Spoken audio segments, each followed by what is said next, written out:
संसद में हंगामा मच रहा है मणिपुर को लेकर, तो मणिपुर पर आप क्या कहेंगे? देखिए, देश के प्रधानमंत्री की जिम्मेवारी होती है, वो पूरे देश का गार्जियन है, और जब परिवार का गार्जियन चुप रहे तो परिवार कहाँ जाए। उसने जिम्मेवारी ली थी, शपथ ली थी भारत के संविधान की, और आज वो शपथ से वहाँ बीजेपी की सरकार है, और वहाँ का मुख्यमंत्री का बयान जो आया है कि यहाँ एक ऐसी घटना नहीं हुई, सैकड़ों घटनाएं हैं।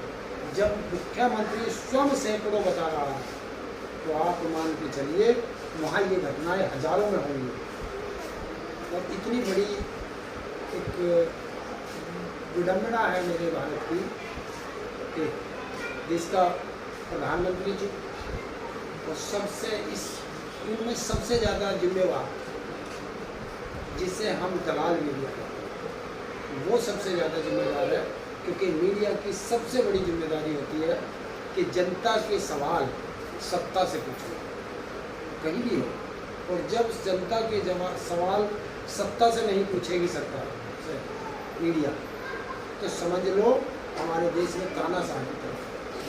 मणिपुर को लेकर स्मृति ईरानी बयान दे रही है, खूब सिंगाड़ रही है राहुल पे और विपक्ष पे, तो वो जब प्रधानमंत्री हर चीज़ पे जवाब दे ऐसा कोई जरूरी तो नहीं है ना, वो चीज पकड़ के बैठे हैं आप लोग। क्या जवाब दिया? क्यों? जिम्मेवारी किसकी है? अरे वहाँ का मुख्यमंत्री जवाब दे रहा है और आपका केंद्रीय मंत्री जवाब दे रहा है कि आप मोदी से जवाब चाहेंगे। हमें जवाब थोड़े चाहिए, सोल्यूशन चाहिए। 80 दिन से ज़्यादा हो गया इस प्रदेश को जलते हुए, और आस पड़ोस के राज्यों में भी उसकी आग फैलने लगी, तो क्या देश में क्या चाहते हैं आप? नहीं, स्मृति ईरानी कह रही हो तो राहुल गांधी की लगाई हुई आग है।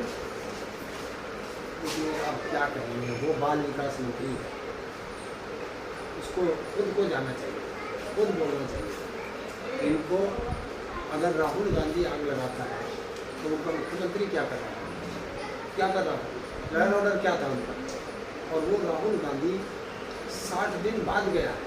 नहीं, अगर आपके राहुल गांधी को वहाँ जाने से रोकते तो फिर आप कहते कि हम लोगों को जाने नहीं दिया जा रहा है, अब वहाँ पे जाके आप आग लगा रहे हैं राहुल गांधी जी आपके। अगर वो आग लगाया है 60 दिन पहले, घटनाएं हो चुकी हैं, 60 दिन से जल रहा था मणिपुर, तब किसने आग लगाई? और ये मैं नहीं कह रहा, स्मृति ईरानी से जाकर के पूछ सकते हो, लेकिन वो औकात नहीं है मीडिया की कि उनसे पूछ ले, क्योंकि एक सवाल उसी मीडिया के ने वहाँ पूछा था एमएटी में, उसने जवाब दिया था कि तेरे मालिक से अभी बात करती हूँ, और शाम तक उस पत्रकार की नौकरी चली गई। तो ये औकात है पत्रकारों की। तो अभी जब पत्रकारों की क्या औकात है वो आप छोड़िए, मैं ये पूछना चाहता हूँ कि राहुल गांधी आग लगाने क्यों गए? उनका कौन से रोग था? कौन से कमेटी बनी हुई थी कि कमेटी के सदस्य ओपन किए गए? तो किस नाते से वो वहाँ पे गए? भारत का नागरिक होने के नाते और देश का एक विपक्ष में पार्टी होने के नाते। संसद में तो कांग्रेस ने कोई खास हंगामा किया नहीं, वहाँ तो आम आदमी पार्टी से संजय सिंह ने हंगामा किया था। बात फिर आ गए तुम पार्टी बेसिस पर आओगे, एक ही से झगड़े को पार्टी बेसिस पर मत लेके जाइए। ये आज उनकी बेटी है, कल हमारी बेटी का भी नंबर है। वहाँ मैं किसी का नहीं कह रहा, वहाँ बीजेपी के जो विधायक हैं, अब किसी भी विपक्ष के कैंडिडेट को कहने के बजाय आप उस विधायक का जवाब स्मृति ईरानी से ले लो, उसका ही जवाब आप गृह मंत्री से ले लो, और उसका ही जवाब आप प्रधानमंत्री से ले लो। नहीं, आपके इंडिया गठबंधन एक ही बात है, आपका इंडिया गठबंधन बना है, इंडिया को उसने आतंकवादी गठबंधन कहा है मोदी जी ने। बिल्कुल, तो पूछ लो। आप बताइए ना कि आप आतंकवादी गठबंधन से हैं क्या? इंडिया आतंकवादी शब्द है तो मेक इन इंडिया। नहीं, इंडिया मुजाहिदीन क्या है? इंडिया मुजाहिदीन क्या है? इंडिया नहीं है वो, आप सब यही तो है, यही तो मोदी का करिश्मा है कि देश की जनता को कैसे बेवकूफ़ बनाए। वो इंडिया नहीं, वो इंडियन मुजाहिदीन नाम है। इंडियन और इंडिया में अक्षरों का अंतर है। और जब भी उसमें जनता से मतलब है, उसे देश के नाम से है बस।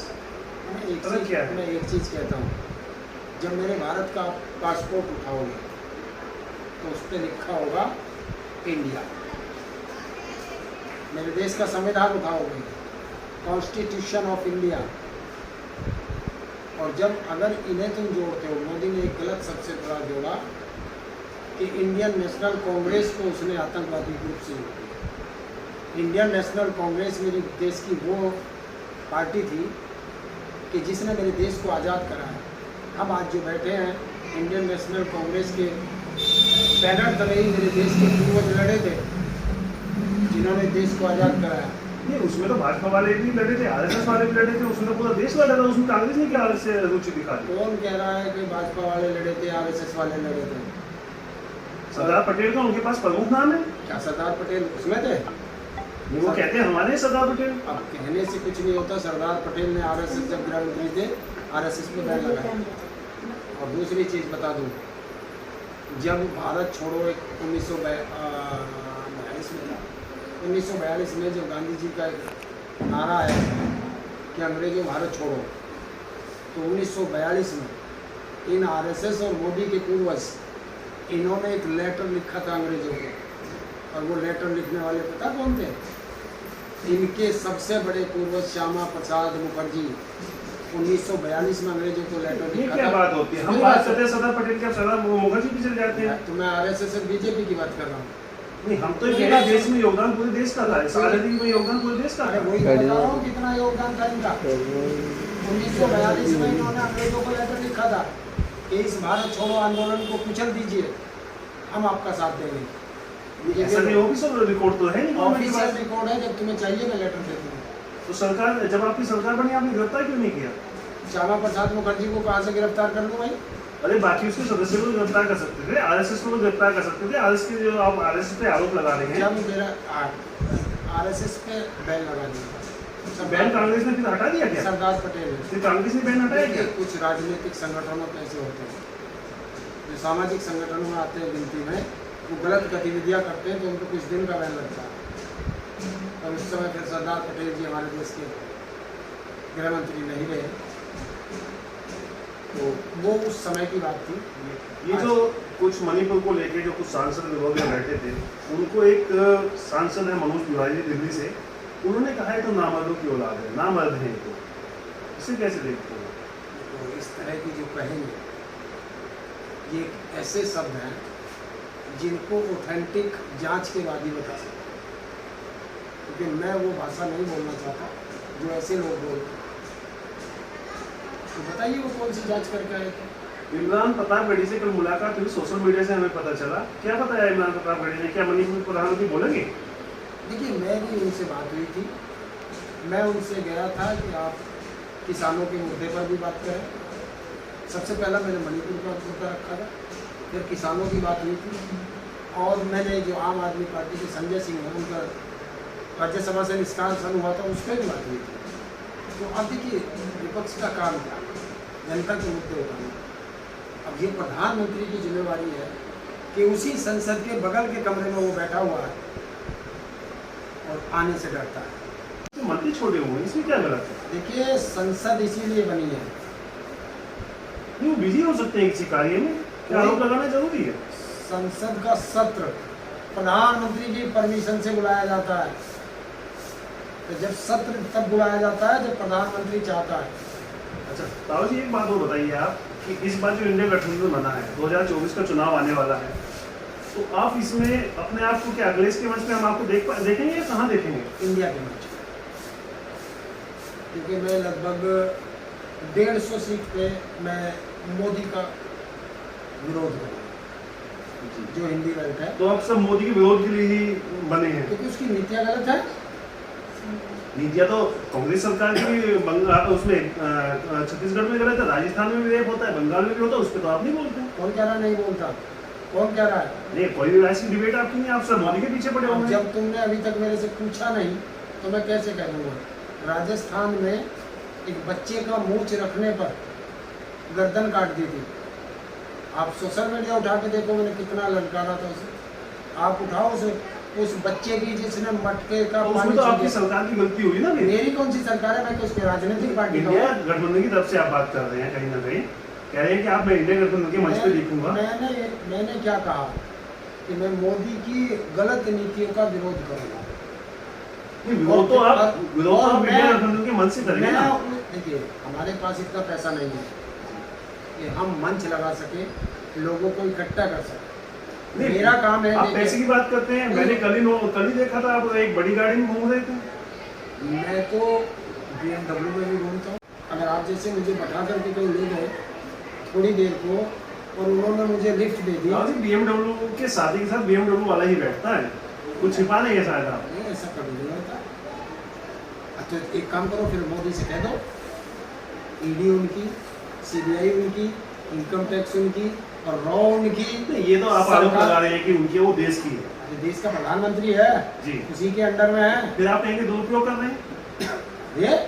अरे अभी आप जांच भी नहीं मैं- होने देंगे, उससे पहले दुरुपयोग साबित कर देंगे आप। नहीं करूँगा। जी। अगर मेरे खिलाफ कोई जांच करेगा मैं कभी ये नहीं कहूँगा कि गलत किया। चैलेंज करता हूँ मैं उनको कि मेरी जांच कराए, क्योंकि मेरे पास इतना पैसा है शायद भारत सरकार का बजट भी नहीं है।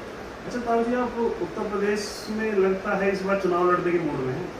2024 में कहाँ से चुनाव लड़ेंगे? नहीं, मैं चुनाव नहीं, मैंने मना कर रखा, मैं चुनाव लड़ूंगा ही नहीं। अरे इंडिया गठबंधन आपको टिकट देता है तो कहाँ से चुनाव लड़ेंगे? चुनाव लड़ने के लिए बहुत पैसा चाहिए। वो तो पार्टियों के पास काफी है। मैं किसी के हाथ कटोरा लेकर घूमूंगा किसी के पास कि भाई मुझे पैसा दे दो। जी, कल को अगर मैं प्रचार कर रहा हूँ और मेरी गाड़ी में पेट्रोल नहीं है, डीजल नहीं है, तो मैं भाग के इनके पास जाऊँगा कटोरा लेकर के, पेट्रोल डीजल खत्म हो गया, इतने दूसरा आदमी चुनाव जीत जाएगा। नहीं, अभी आपने बताया BMW के आपके बहुत सारे साथी हैं, तो पैसे की कुछ कमी शायद आपको आनी नहीं चाहिए। तो क्यों मुझे उनसे भीख मंगवाते हो आप? अच्छा, चुनाव आप नहीं लड़ेंगे, क्लियर है। एक तक में चुनाव नहीं लड़ेंगे। अच्छा, तो आगे की स्टोरी क्या है इंडिया गठबंधन की? क्या ये केजरीवाल, अखिलेश यादव, जयंत चौधरी साथ देंगे? वो राजनीतिक उनका मुद्दा है, वो राजनीतिक वो जाने क्या करना उन्हें। जयंत चौधरी की खिचड़ी कुछ अलग ही पक रही है। पश्चिम उत्तर प्रदेश से आप आते हैं, इसलिए आपसे सवाल कर रहा मैंने हूं। अभी उसका बाइट भी देखी थी और उसकी पत्नी की भी देखी थी। जी। पत्नी कह रही है कि हम चमन्नी नहीं है जो पलट जाए, तो साथ है के साथ राज्यसभा में पूरा विपक्ष संजय सिंह के साथ हमें खड़ा देखा जब संजय सिंह की सदस्यता रद्द कर दी गई। जयंत चौधरी से कहीं नजर नहीं नहीं आई। गलत है आपने शायद फोटो नहीं देख पाए होंगे, उसकी आज भी वीडियो आ रही है, वो सबके साथ है। वो वहाँ पे पहुंचे हैं क्या? पहुंचना नहीं पहुंचना तो मेरी तो नहीं, वो भी तो राज्यसभा के बराबर के कमरे में बैठे हुए हैं। गए होंगे जरूर, क्योंकि जब वो उनके साथ है।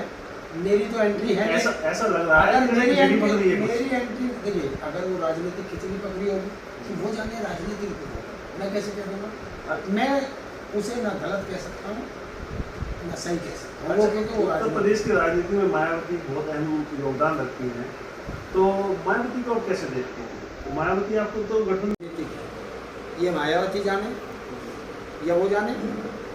चलिए आपसे किसानों के मुद्दे पे सवाल कर लेता हूँ। राकेश टिकैत का क्या आगे तरीका है? आंदोलन किस चीज के खिलाफ? सरकार के खिलाफ? सरकार को उखाड़ने के लिए? नहीं, MSP पे मोदी MSP हमें भी तो मिलनी चाहिए। चुनाव की इंतजार करेंगे, चुनाव के पास में माहौल बनाएंगे आप? पहले खेत बचाएं, फसल बचाएं, सरकार की तो जिम्मेवारी नहीं है। मेरे 80% किसानों की फसल बर्बाद हो चुकी है, सरकार को पहले इस पे ध्यान देना चाहिए। आप पहले बिटियाओं को, हरियाणा की बिटियाओं को लेके आते हैं, कौन कह रहा है? यौन शोषण हुआ, फिर वो बिटिया गायब हो जाती हैं। किसने कहा कि हम लेके आए? वो तो स्वयं आई, उन्होंने सहयोग मांगा, हमने दे दिया। अब आंदोलन कहाँ गायब हो गए फिर वो? ये वो बताएंगे जो आंदोलन कर रहा था। जितना जब तक अरे राकेश टिकैत, नरेश टिकैत उनके साथ हरिद्वार तक जाते हैं, मैडम मत आओ, बेटी हो तुम मेरी। अब वो अब कैसे पता जा सकते हैं आप इस चीज से? देखिए, यही तो आप लोगों की सोच गंदी है। आप नहीं जानते एक खिलाड़ी के लिए एक मेडल की क्या वैल्यू है। इस कभी अलग में विदाउट कैमरा किसी खिलाड़ी से जो मेडल लाया हो उससे पूछ लो। अगर खिलाड़ी का आप मेडल ले लो वो जीवित नहीं रह सकता, क्योंकि वो उसके मेडल ऐसा होता है उसके लिए जैसे एक माँ के लिए उसकी प्रतिष्ठा दाव पे होती है, मैं समझता हूँ। और लेकिन ये सब नोटंकी नहीं थी। कहाँ लाया गया? कोई मेडल भाया गया क्या? तुम तो चाह रहे थे कि 2 विजुअल लेने के लिए उनके मेडल चले गए। नहीं, वो बेटी अगर सही होती, आरोप उनके सही होते तो जनता उनके पे बैठी होती या आपके साथ खड़ी होती। अगर उनके आरोप सही नहीं है तो सुप्रीम कोर्ट ने FIR के दर्ज करने के आदेश के दिए। अगर उनके आरोप सही नहीं है, FIR दर्ज करने के लिए दिया था कि आदेश है? रुक जाओ, अगर वो सही नहीं थी बेटियां तो पुलिस ने चार्जशीट दाखिल क्यों करी है? चार्जशीट में कहा है कि इस पे ये अपराध सिद्ध होते हैं नहीं ऐसी तो कोई अभी नहीं आई है। नहीं नहीं 4 सीट में लिखा है पुलिस में। तो बिल्कुल जेल जाएंगे क्या? ये तो मोदी बता सकता है भाई, क्योंकि उसकी सरकार, उनकी गृह मंत्रालय बता सकता है, मेरे हाथ में पावर नहीं है। चलिए आपसे अंतिम सवाल है, क्या 2024 में मोदी को फाड़ देंगे? जनता फाड़ पाएगी। और इंडिया जब खड़ा होता है, इंडिया खड़ा हुआ था 77 में। देखिए आप यही तो बात कर रहे हैं, आपका इंडिया गठबंधन पूरा बिखरा नजर आ रहा है। दिल्ली पंजाब में केजरीवाल आपको नुकसान पहुंचा रहे हैं इंडिया गठबंधन को, वो समझने के तैयार नहीं है। पश्चिम उत्तर प्रदेश में जैन चौधरी समझने के लिए तैयार नहीं है। अरे कहा था इंडिया गठबंधन बचा के रखा है, कौन कह रहा समझने को तैयार नहीं? जैन चौधरी गलत किसी भी प्रक्रिया। अभी देखिए मैंने आपसे सवाल किया था, अभी कर्नाटक में थे ना, वहीं देखा था, जी बेंगलुरु में। अरे वो तो शपथ ग्रहण समारोह में आप पहुंचे हो, फिर उसके बाद आपकी कमेटी की मीटिंग हुई है। वो मीटिंगें हैं, तो मीटिंग पे हर साल हर बार चलता है काफी। क्यों, तुमने देखा कभी ऐसा? नहीं हर बार तीसरा लैप बनता है कि इंडिया गठबंधन। ये तीसरा है ही नहीं, यहाँ तीसरा है कहाँ? जी जी ये तो यही है। देखिए हमने उत्तर प्रदेश के चुनाव में कहा था, हार जीत एक अलग चीज़ है। मैंने उत्तर प्रदेश के चुनाव में कहा था कि इस बार जो यहाँ चुनाव होगा 1/1 का होगा, वही हुआ, 2 पार्टी रह गई। यही मैंने बंगाल में कहा था, वही रहा, वही जनता ने कर्नाटक में किया और वही पूरे देश में हुआ। तो ताऊ जी के नजरिए से अगर देखें तो राहुल गांधी 2024 के प्रधानमंत्री होंगे। मुझे क्या पता? नहीं आपका इंडिया गठबंधन जीत के आ रहा है कि राहुल गांधी होंगे? नहीं, देखिए एक चीज़ होगी, ये हमारी जिम्मेवारी नहीं है कि प्रधानमंत्री कौन हो। जी हमारी जिम्मेवारी है कि हम अपना सांसद चुन के भेजेंगे। नहीं आप सांसद चुन के भेजेंगे, क्या सांसद को आप ये कह रहे हो कि आप किसी को क्या बना दो? सांसद सुनता कहाँ है? नहीं वो तो पहले चेहरा डिक्लेयर करोगे, आपको ज़्यादा अच्छा होगा। कोई जरूरी नहीं। तुम तो चाहते हो, बीजेपी यही तो चाहती है कि हम एक बार ये अपना चेहरा डिक्लेयर कर दें। आपसे कुछ सवाल पूछे तो आप आरोप लगाने लगते हैं मीडिया पर भी। हम तो सीधा बात कह रहे हैं, अगर चेहरा नहीं है ये तो फिर ऐसे कैसे आप चुनाव में इंडिया को जीतने की बात करते ये हैं? सवाल तुमने 2017 के चुनाव में तुमने ये उत्तर प्रदेश के में पूछा था क्या? कौन था यहाँ का चेहरा? नहीं उस टाइम भी पूछा कहाँ- गया था, कहाँ है वो? उनसे पूछा गया था। जो यहाँ चेहरा बना के लाए थे वो आज भी स्टूल पे बैठा हुआ है। नहीं स्टूल पे तो नहीं है, खैर आप ये गलत कह रहे हैं। वो बहुत बड़े ओहदे पर है, केशव प्रसाद मौर्य जी। काहे के होते पे? काहे के पे? अरे वो मुख्यमंत्री है वो। जनता ने उसे चुना नहीं, जनता ने चुना नहीं। 2017 में जो सोफे पे बैठा था वो भी, और जो दोनों भाई स्टूल पे बैठे थे वो भी जनता के चुने हुए नहीं थे, ऊपर से थोपे हुए थे। तो 2024 में आपकी सरकार आ रही है, इंडिया की सरकार।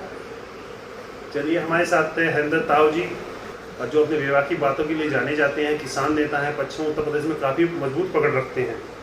मैं हिंदुस्तान समाचार के साथ अभी चौधरी, नमस्कार।